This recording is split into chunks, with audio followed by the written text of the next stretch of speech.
আরজি করেন নির্যাতিতার বাবার দয়ায় মমতা বন্দ্যোপাধ্যায় মুখ্যমন্ত্রী হননি, বিস্ফোরক ফিরহাদ হাকিম।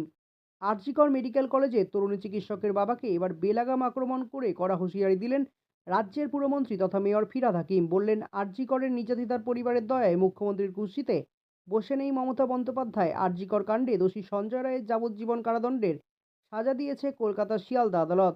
আদালতের এই রায় ঘোষণার পরের দিন মুখ্যমন্ত্রীর নির্দেশে কলকাতা হাইকোর্টের দ্বারস্থ হয়েছে রাজ্য সরকার। ওই ঘটনার পরিপ্রেক্ষিতে মুখ্যমন্ত্রীর বিরুদ্ধে মুখ খুলেছিলেন নির্যাতিতার বাবা। আরজি কর হাসপাতালে চিকিৎসকের ধর্ষণ খুনের ঘটনার পরিপ্রেক্ষিতে মুখ্যমন্ত্রীর ইস্তফা দাবি করেছিলেন তিনি। এবার তাকেই পাল্টা আক্রমণে বিঁধলেন ফিরহাদ হাকিম। মন্ত্রীর দাবি, চিকিৎসকের বাবা অন্য কারো পাল্লায় পড়েছেন, রাজনীতি করানো হচ্ছে তাকে দিয়ে যা বলানো হবে তিনি যদি সেটাই বলে দেন, তাহলে আরজি করেন নির্যাতিতা পরিবারের ওপর থেকে সাধারণ মানুষের সহানুভূতি উঠে যাবে বলে সতর্ক করেছেন ফিরহাদ হাকিম।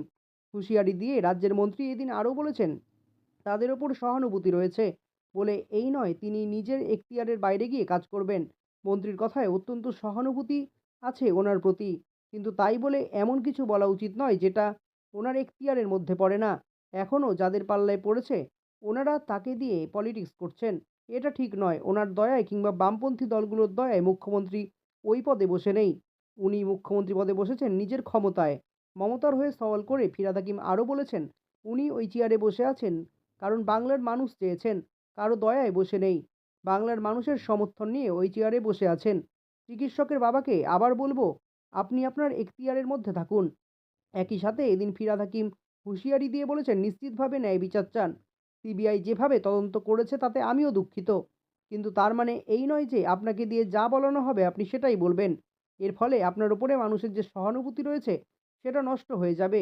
কিছুদিন আগে নির্যাতিতার বাবা মুখ্যমন্ত্রীর পদত্যাগের দাবি তুলেছিলেন। আর শনিবার তিনি জানান মমতার মুখ্যমন্ত্রী পদে থাকার কোনো যোগ্যতাই নেই। এমনকি তার মেয়ের মৃত্যুর জন্য সম্পূর্ণভাবে মুখ্যমন্ত্রীকেই দায়ী করেছিলেন। এছাড়া মেয়ের ধর্ষণ ও খুনের ঘটনায় ন্যায় বিচার না মেলার জন্য মুখ্যমন্ত্রীকেই পুরোপুরি দায়ী করেছিলেন তিনি।